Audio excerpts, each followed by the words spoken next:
Right then, we talked a lot yesterday about the controversial decisions and what happened with Manchester City and Liverpool big picture. One thing we didn't talk too much about, which I think we need to just focus on a little more, and Dimi, I want to start with you, was Szoboszlai's free kick. How impressive is this? Look at that beauty. Huh? It's unbelievable. I think it's a bit underestimating from Donnarumma, because he is a good goalkeeper. He knows he's a good goalkeeper, and he's like, don't worry about it, I have this. But he underestimated how Szoboszlai was going to shoot, and it was unbelievable free kick. It was unbelievable free kick, but I think it's a mistake from the goalkeeper, underestimating the situation. It's a bit special though, Mario. It's pure technique, you know, and what Diva said, it's perfect, because the way he hits it, if you see the way the goalkeeper is standing, he stands in the middle and he puts two guys in the wall. When a goalkeeper puts two in the wall, you already know, that means I got it. And then they try to block his vision, but the way he cuts across that ball, look, I can tell you right now, it's not a lot of players that are going to stand behind the ball that's going to hit it like that, because he knows the technique he's going to deliver. He doesn't know it's going to go exactly, he has practiced it, so he believes that he's capable of doing it. But then also it comes off because it's the way it makes the curve to the right side, it's almost impossible to hit it. Normally you do it with your left, and then it takes a lot of time to get there. But he cuts across it with his right. I was like, wow, this was something special.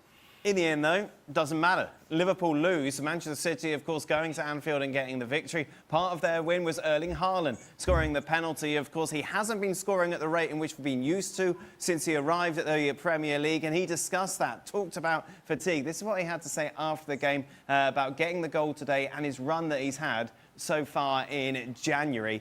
He talked about the fact that fatigue is involved and also a little bit of confidence as well, which is interesting, Dimi, because you think of someone like Haaland, you think, well, he's never going to get tired, and he always thinks he's going to score. Yeah, because everybody, we are robots and we don't need breaks, etc. Of course, you need to recover after the games. Of course, you need time to get your muscle firing up again. Even when your name is Erling Haaland, and when your expectation is sky high, people will always ask questions when you don't score. It's always the same story. So he knows this. There's no excuses, because he set the standard so high with the goals he's scoring. But I'm not worried. This guy is a machine. This guy knows how to score, how to find the ball. The ball finds him. Of course, from time to time, you're going to have moments where you're not going to score. You're going to miss a chance here and there. You're going to miss a penalty. But when you have the quality that he possesses, I'm not worried about him. He is going to score goals for many years to come. You've been in that situation as well. Do you need advice from people? Has people said something to you that's helped? Or is it just a case of, look, leave me alone, I know what I'm doing? No, that's the wrong thing. Leave me alone, know what I'm doing. It's like basically saying I'm God. You know, right. You don't do that. You have people around you. Is it the manager? Is it some of good friends in your teammates? Is it your agent? Is your dad sometimes? You have someone who's going to give you advice. Depends on you if you're going to take it or not. So what sort of advice did you receive in the past that was actually helpful at the time?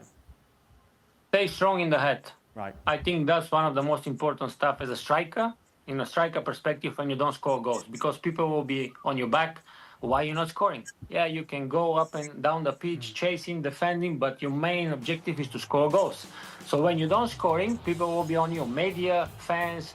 You will be on top of you, asking question, am I good enough? And I'm still good enough. So stay strong in the head is the most important thing. Well, it's just the one thing that I don't think I've ever heard any striker actually admit to anybody, that they're not quite feeling as confident as Here it is. Fatigue's a lot in this. I haven't scored enough goals since the start of this year, and I know that I need to improve. I need to be sharper, better at all of this, and this is something that I have to work on. I have to keep going, because this is what everyone deserves and expects. So we'll edit that out. Yeah. Mario, overall, of course, Manchester City get the victory. We don't have a title race, though, do we? They're not going to catch Arsenal. Listen, we got to look. Okay, you know, you watch Liverpool, you don't care, because both teams, it's not like but you want the best to win. That's what you want. But if there is a title race going to be, of course I want City to get closer to it, because I don't want to give the league already up now. I want to enjoy my football. So if them getting closer to each other, that's the battle that we like to see. Liverpool done it so long with City. Now Arsenal is doing it with City, so I want to see that, and that's what I enjoy. That's why when I was watching the game, I thought like, okay, Liverpool is going to do it, the press. Then City took over, and then I was like, okay. Then at the final end, you saw City coming back. So let's see now. Arsenal going to win it, Dimmy. It won't even be close. Well, I think that the title race is going. Don't, of course, think that Arsenal is going to get that easy. City are very experienced in a situation like this.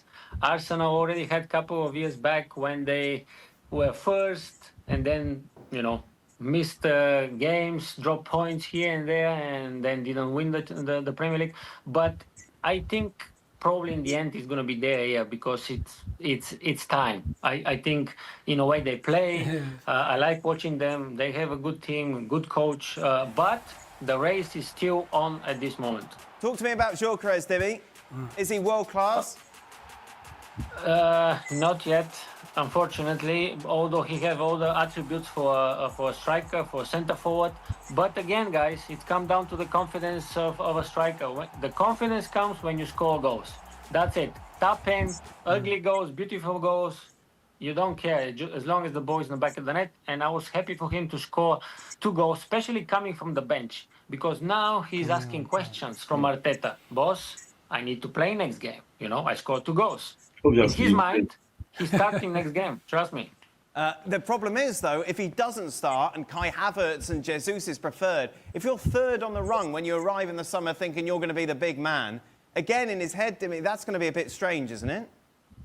That's why I said, now in his mind, he's starting next game. Right. And the moment he sees, maybe in a training session where the teams are playing, because in training session, you know how it is. You're going to see who is playing, who is starting. And if he doesn't start, then, of course, he's going to be disappointed. If he's more outspoken, he's going to go to the manager and say, boss, what is going on? I came here to play. I scored 2 goals last game. I want to play. So you have that problem sometimes as a manager.